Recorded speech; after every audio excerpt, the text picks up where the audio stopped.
दानवीर कर्ण की कहानी। कर्ण कुंती का पुत्र था। पांडु के साथ कुंती का विवाह होने से पहले ही इसका जन्म हो चुका था। लोक लज्जा के कारण उसने ये भेद किसी को नहीं बताया और चुपचाप एक पिटारी में रखकर उस शिशु को अश्व नाम की नदी में फेंक दिया था। इसके जन्म की कथा बड़ी विचित्र है। राजा कुंतीभोज ने कुंती को पाल पोसकर बड़ा किया था। राजा के यहाँ एक बार महर्षि दुर्वासा आए। कुंती से उनका बड़ा सत्कार किया और जब तक वे ठहरे उन्हीं की सेवा शुश्रूषा में रही। इसकी इस श्रद्धा भक्ति से प्रसन्न होकर महर्षि ने उसे वार दिया कि वह जिस देवता को मंत्र पढ़कर बुलाएगी वही आ जाएगा और उसको संतान भी प्रदान करेगा। कुंती ने नादानी के कारण महर्षि के वरदान की परीक्षा लेने के लिए सूर्य नारायण का आवाहन किया। उसी क्षण सूर्यदेव वहां आ गए। उन्हीं के सहवास के कारण कुंती के गर्भ से कर्ण का जन्म हुआ। जब पिटारी में रखकर इस शिशु को उसने फेंक दिया तो वह पिटारी बहती हुई आगे पहुंची। वहां अधीर्त ने कौतूहलवश उसे उठा लिया और खोलकर देख तो उसमें एक जीवित शिशु देखकर वह आश्चर्य करने लगा। अधीर्त उस शिशु की निरीह अवस्था पर करुणा करके उसे अपने घर ले आया और उसका पालन पोषण करने लगा। उसने उसे अपनी संतान समझा। बालक के शरीर पर कवच कुंडल देखकर उसको और भी अधिक आश्चर्य हुआ और तभी उसे लगा कि वह बालक कोई होनहार राजकुमार है। उसने उसका नाम वसुसेन रखा। वसु का अर्थ है धन। कवच कुंडल रूपी धन उसके पास था। विधाता ने ही उसको इसे दिया था, इसलिए उसका नाम वसुसेन उचित ही था। वसुसेन जब कुछ बड़ा हुआ तो उसने शास्त्रों का अध्ययन करना आरंभ कर दिया। वह सूर्य का उपासक था। प्रातःकाल से लेकर संध्या तक वह सूर्य की उपासना ही किया करता था। दानी भी बहुत बड़ा था। उपासना के समय कोई भी आकर उससे जो कुछ भी मांगता वह बिना हिचकिचाए उसको दे देता था। अमूल्य से अमूल्य वस्तु से उसको मोह नहीं था। उसका गौरव तो दानवीर कहलाने में था और अपने कृत्यों से उसने वास्तव में ये सिद्ध भी कर दिया कि वह दानवीर था। उसके समान दानी कौरवों और पांडवों में और कोई नहीं था। उसका परिचय तो हमें उस समय मिलता है जब इंद्र ब्राह्मण का वेश धारण करके उसके पास उसकी अमूल्य निधि कवच कुंडल मांगने गया था। उस समय कर्ण ने देवराज का स्वागत किया था और सहर्ष अपने कवच कुंडल उतारकर दे दिए थे। दान करते समय अपने हित या अहित विचार वह नहीं करता था। यद्यपि सूर्य भगवान पहले उसे मना कर चुके थे कि वह इन कवच कुंडलों को किसी को भी न दे, लेकिन दानवीर कर्ण किसी याचक को निराश करके वापस लौटाना तो जानता ही नहीं था। कर्ण के इस साहस के कारण ही उसका नाम वैकर्तन पड़ा था। यदि इस कवच कुंडलों को वह नहीं देता तो कोई भी योद्धा उसे युद्ध में परास्त नहीं कर सकता था।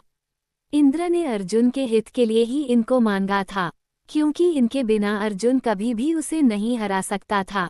फिर भी उसके इस अद्वितीय गुण से प्रभावित होकर इंद्र ने उसको एक पुरुषघातिनी अमोघ शक्ति दी। उस शक्ति से सामने का योद्धा किसी भी हालत में जीवित नहीं बच सकता था और उसको कर्ण ने अर्जुन के लिए रखा था।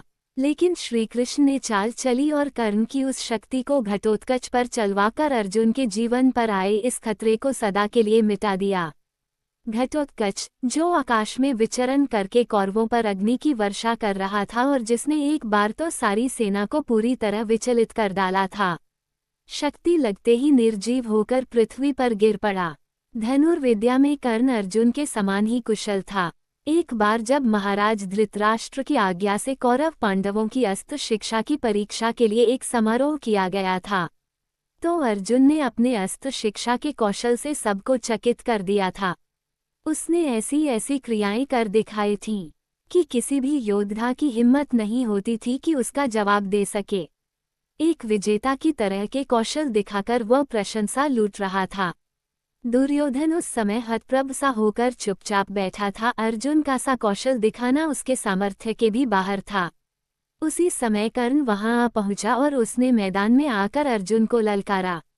अर्जुन, जिस कौशल के बल पर तू यहाँ सबको चकित कर रहा है और सभी से प्रशंसा लूट रहा है, उसे मैं भी करके दिखा सकता हूँ। ये कहकर उसने धनुष पर बाण चढ़ाकर वही सब कुछ कर दिखाया जो अर्जुन ने किया था।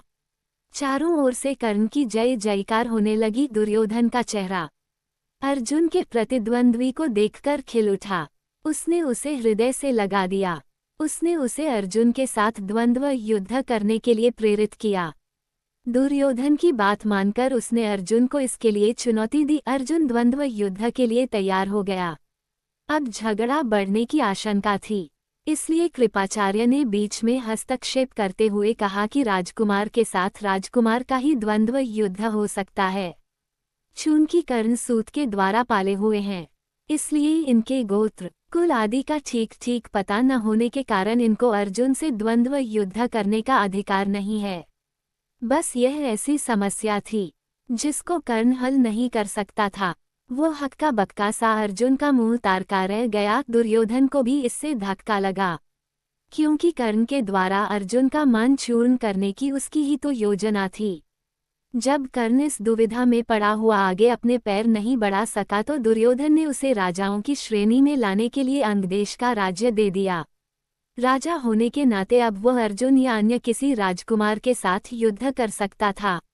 वह इसके लिए उतारू भी था, लेकिन संध्या होने के कारण यह वाद विवाद थम गया और सब अपने अपने घर चले गए।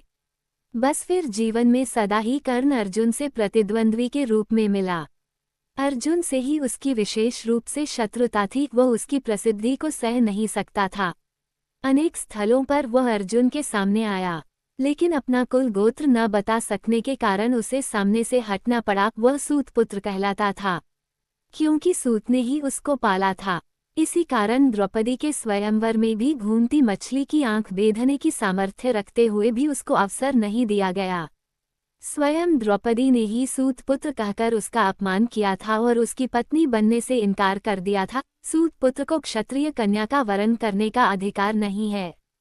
ये शब्द शूल की तरह उसके हृदय में चुभ गए थे और वो लहू के घूंट पीकर अपने स्थान पर आ बैठा था। लेकिन द्रौपदी के प्रति उसकी घृणा इतनी बढ़ गई थी कि भरी सभा में शासन ने द्रौपदी को नंगा करना चाहा था, तो उसने इसका तनिक भी विरोध नहीं किया था, बल्कि द्रौपदी की हंसी उसने लड़ाई थी। जब दुर्योधन के भाई विकर्ण ने कौरवों के इस घृणित व्यवहार की निंदा की थी तो कर्ण ने उससे कहा था, विकर्ण, तुम अपने कुल की हानि करने के लिए पैदा हुए हो। अधर्म अधर्म तुम पुकार रहे हो।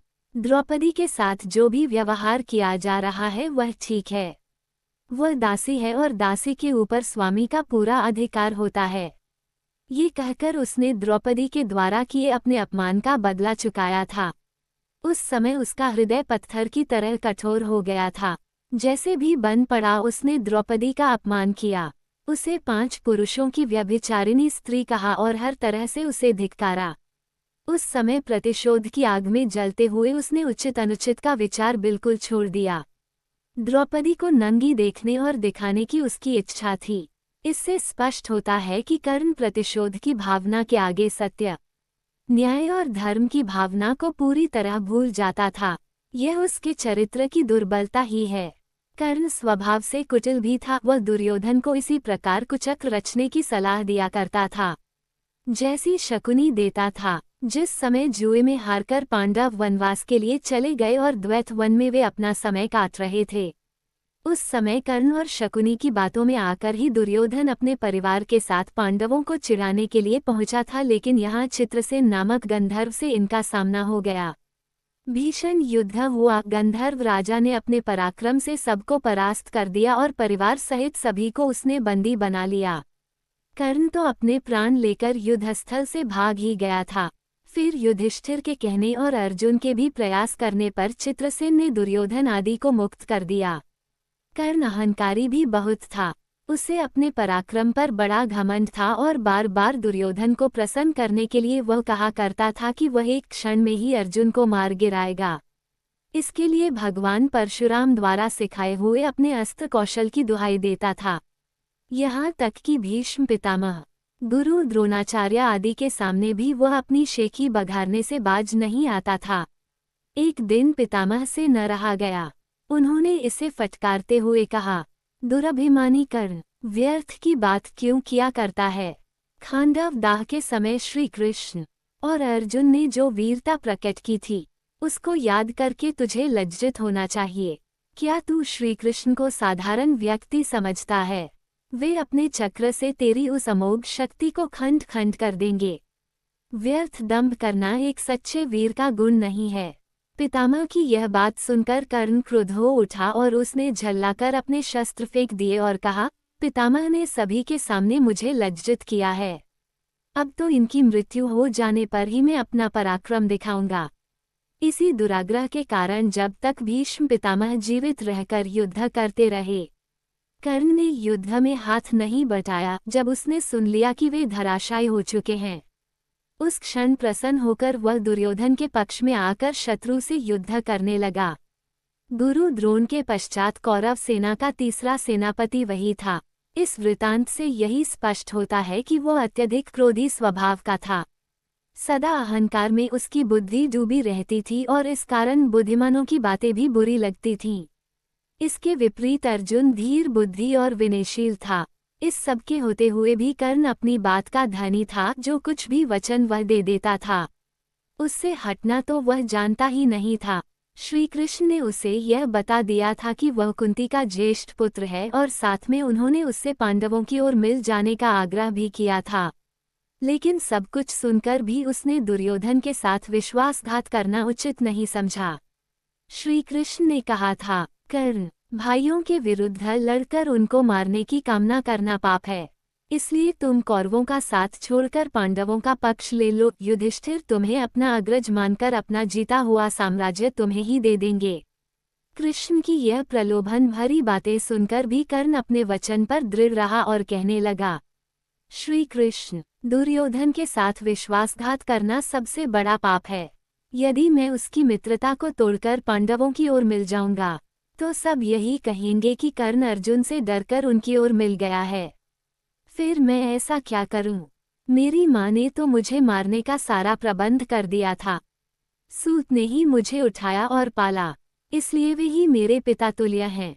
सूतों के साथ मैं कई यज्ञ भी कर चुका हूँ और मेरा विवाह संबंध भी सूतों के परिवार में ही हुआ है।